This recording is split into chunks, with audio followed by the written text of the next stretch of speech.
দেখেছো মা, দেখেছো? পেতনির কথাই সত্যি হয়েছে। এবার আমাদের আর কোনো অভাব থাকবে না। তোমাকে আর অন্যের বাড়িতে কাজ খোঁজা লাগবে না।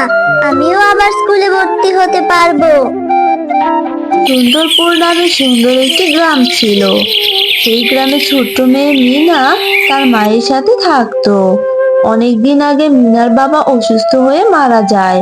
তারপর থেকে মিনার মা অন্যের বাড়িতে কাজ করে মা ও মেয়ের জীবিকা নির্বাহ করত।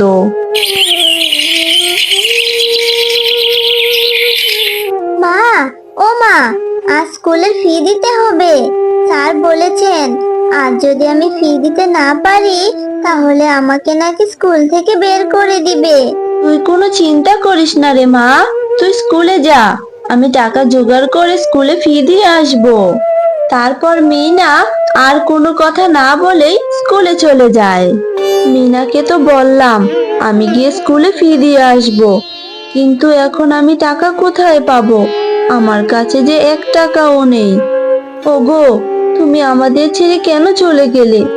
আজ যদি তুমি বেঁচে থাকতে তাহলে আমাদের মা মেয়েকে এত কষ্ট করে বেঁচে থাকতে হতো না। হে সৃষ্টিকর্তা, কেন তুমি আমার স্বামীকে এত তাড়াতাড়ি কেড়ে নিলে?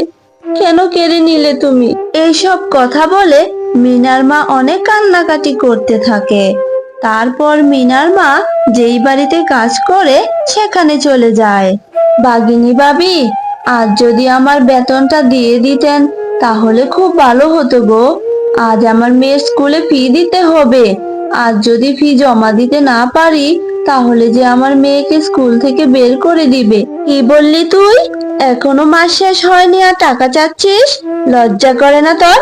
যা যা, গিয়ে এখন কাজ কর, মাস শেষে টাকা পাবি। তার আগে 1 টাকাও নয়, যখন তখন এসে টাকা চেয়ে বসে। দয়া করুন বাগিনী ভাবি, দয়া করুন, একটুকু দয়া করুন। আমার মেয়েটাকে যে স্কুল থেকে বের করে দিবে, দয়া করুন বাগিনী ভাবি। শেফালি শিয়ালিনী অনেক কান্নাকাটি করার পরও বাঘিনী কোনো টাকাই দিল না। তারপর শেফালি শিয়ালিনী সব কাজ শেষ করে বাড়ি ফিরে আসে। আর বাড়ি ফিরে দেখতে পায় মিনা স্কুল থেকে ফিরে বসে বসে কান্না করছে। কি হয়েছে মা মিনা, তুই এইভাবে বসে কাঁদছিস কেন? আমাকে বল। মা, আমাকে স্কুল থেকে তাড়িয়ে দিয়েছে। তুমি না বলেছিলে টাকা জোগাড় করে ফি দিয়ে আসবে? তাহলে তাহলে তুমি কেন যাওনি মা? আমাকে এখন স্কুল থেকে বের করে দিয়েছে মা। মারে, তুই আমাকে ক্ষমা করে দে। আমি অনেক চেষ্টা করেছি, কিন্তু কেউ আমাকে একটুকু সাহায্য করেনি রে মা। আজ যদি তোর বাবা বেঁচে থাকতো তাহলে তোর সাথে এমনটা হতো না রে মা। তুই কাঁদিস না মা, দেখিস আমি তোকে আবার স্কুলে ভর্তি করিয়ে দিব। হঠাৎ একদিন বাঘিনীর বাড়ি থেকে সোনাদানা ও টাকা পয়সা চুরি হয়ে যায়। আর বাঘিনী সেই দোষ মিনার মায়ের উপর দেয়। শয়তান চোর কোথাকার, তুই কি ভেবেছিস আমি কিছুই বুঝতে পারবো না? ভালোই ভালো আমাকে সব ফিরিয়ে দে বলছি, তা না হলে কিন্তু তার ফল ভালো হবে না। বিশ্বাস করুন বাঘিনী ভাবি, আমি চুরি করিনি, আমি এই কাজটি করতে পারি না। চুপ কর মিথ্যাবাদী, আমি খুব ভালো করেই জানি চুরিটা তুই করেছিস। তুই আমার কাছে টাকা চেয়েছিলি, টাকা দেইনি বলে তুই চুরি করেছিস। বাঘিনী ভাবি, আপনি না জেনে শুনে আমার উপর এত বড় অপবাদ দিয়েন না। আমি চুরি করিনি বাঘিনী ভাবি। ও, চোরের মায়ের বড় গলা, চুরি তো চুরি আবার সিনা চুরি। তুই এইভাবে শুনবি না, দূর হ আমার বাড়ি থেকে, আর যেন কখনো তোর ছায়া পর্যন্ত না দেখি। ভাগিনী ভাবি, আপনি দয়া করে আমার সাথে এমনটা করবেন না। আমাকে কাজ থেকে তাড়িয়ে দিলে আমার মেয়েকে নিয়ে কিভাবে থাকবো? আমি কি খাবো? আপনার দুটো পায়ে পড়ি বাগিনী ভাবি, কাজ থেকে তাড়িয়ে দিবেন না আমাকে। তোর মতো চোরকে আমি বাবা আমার বাড়িতে রাখবো না, এক্ষুনি বেরিয়ে যা বলছি। বাঘিনী শেফালি শিয়ালিনীর কোনো কথা না শুনেই বাড়ি থেকে বের করে দেয়। আর শেফালি শিয়ালিনী কাঁদতে কাঁদতে বাড়ি ফিরে আসে। মা, ও মা, কি হয়েছে তোমার? তুমি এভাবে কাঁদছো কেন? বাঘিনী বাবির বাড়িতে চুরি হয়েছে রে মা।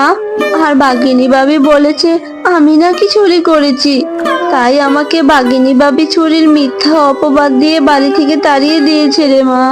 তুমি এসব কি বলছো মা? তাহলে আমাদের কি হবে? তুমি কাজ না করলে আমাদের সংসারটা চলবে কি করে? আর আমার কি আর স্কুলে ভর্তি হওয়া হবে না মা? তুই একদম চিন্তা করিস না রে মা, দেখিস একদিন সব ঠিক হয়ে যাবে। সৃষ্টিকর্তা আছেন তো আমাদের সাথে, দেখবি উনি ঠিক আমাদের সাহায্য করবে। তারপর মিনা মন খারাপ করে বনের মধ্যে একটি গাছের নিচে বসে থাকে। আর সেই গাছের মধ্যে একটি পেতনি থাকতো। পেতনি মিনাকে দেখতে পেয়ে বাইরে বেরিয়ে আসে। এই তো এই তো পেয়েছি আমি, আমার শিকার পেয়ে গেছি। ও, কতদিন হয়ে গেল মাংস খাই না, অনেকদিন পর একটা শিকার পেলাম। সে কি, এটা তো দেখছি একটা কচি মাংস, তবে আর জমে যাবে। এইসব কথা বলে পেতনি অনেক হাসতে থাকে। আর মিনা পেতনির কথা শুনে ভয় না পেয়ে মন খারাপ করে বসেই থাকে। এই মেয়ে, এই, আমাকে দেখে তোর একটুও ভয় লাগছে না বুঝি? তোমাকে দেখে কেন ভয় পাবো বলো? কেন ভয় পাবে মানে? আমি যে তোকে খেয়ে ফেলবো, তোর কি মরার কোনো ভয় নেই? না, নেই। তুমি আমাকে না খেলেও আমি না খেতে পেরে এমনিতেই মরে যাব। কেন কেন কেন রে, তোর কি হয়েছে? তুই এইভাবে কেন বলছিস? তারপর মিনা পেতনিকে সব খুলে বলে। আর মিনার কথা শুনে পেতনির অনেক মায়া হয়। আহারে, তোদের কত কষ্ট, বেঁচে থাকতে আমারও এমন কষ্ট ছিল, তাই তো আমি গলায় দড়ি দিয়ে আত্মহত্যা করেছি। আমি তোকে আর খাবো না রে, তোকে দেখে যে আমার ভীষণ মায়া হচ্ছে, কারণ আমার জীবনটা তোর মতোই কষ্টের ছিল। আমি তোকে সাহায্য করতে চাই রে। কি কি বললে? তুমি আমাকে সাহায্য করবে? হ্যাঁ রে, আমি যখন বলেছি আমি ঠিক তোকে সাহায্য করব। তারপর পেতনি জাদু করে একটি চারা নিয়ে আসে আর বলে, এটা কোনো সাধারণ চারা নয় রে, এটা হলো জাদুর চারা। এটা তুই তোর ঘরের উঠোনে রোপণ করবি, আর এটা থেকে অনেক বড় একটা জাদুর পিঠার গাছ হবে রে। আর এই পিঠা কখনোই শেষ হবে না। এই পিঠা বিক্রি করে তোরা সারা জীবন সুখে দিন কাটাতে পারবি। তুমি সত্যি বলছো পেতনি? হ্যাঁ রে, আমি তোকে সত্যিই বলছি। এইবার তাড়াতাড়ি বাড়ি গিয়ে চারাটা রোপণ করতো। আর শোন, কখনো কোনো দরকার হলে তুই আবার আমার কাছে আসবি, আমি তোকে সাহায্য করব। তারপর মিনা জাদুর চারা গাছটি নিয়ে বাড়ি চলে আসে। তুই কোথায় চলে গেছিস মা? আমি তোকে কখন থেকে খুঁজছি, কোথাও তোকে খুঁজে পাচ্ছি না। আমার যে ভীষণ চিন্তা হচ্ছিল। আর এটা তুই কিসের চারা নিয়ে এসেছিস? হ্যাঁ, মা, এটা হলো জাদুর চারা। তারপর মিনা মাকে সব খুলে বলে। কি বলছিস মা তুই?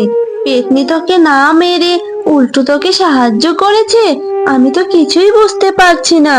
তারপর মিনা পেতনির কথা মতো গাছটি উঠোনে রোপণ করে দেয়। মা মিনা, তাড়াতাড়ি বাহিরে আয়, দেখ মা, সত্যি গাছে অনেক রকমের পিঠা ধরেছে রে। তারপর মিনা গাছে হরেক রকমের পিঠা দেখে খুশিতে নাচতে থাকে। দেখেছো মা, দেখেছো?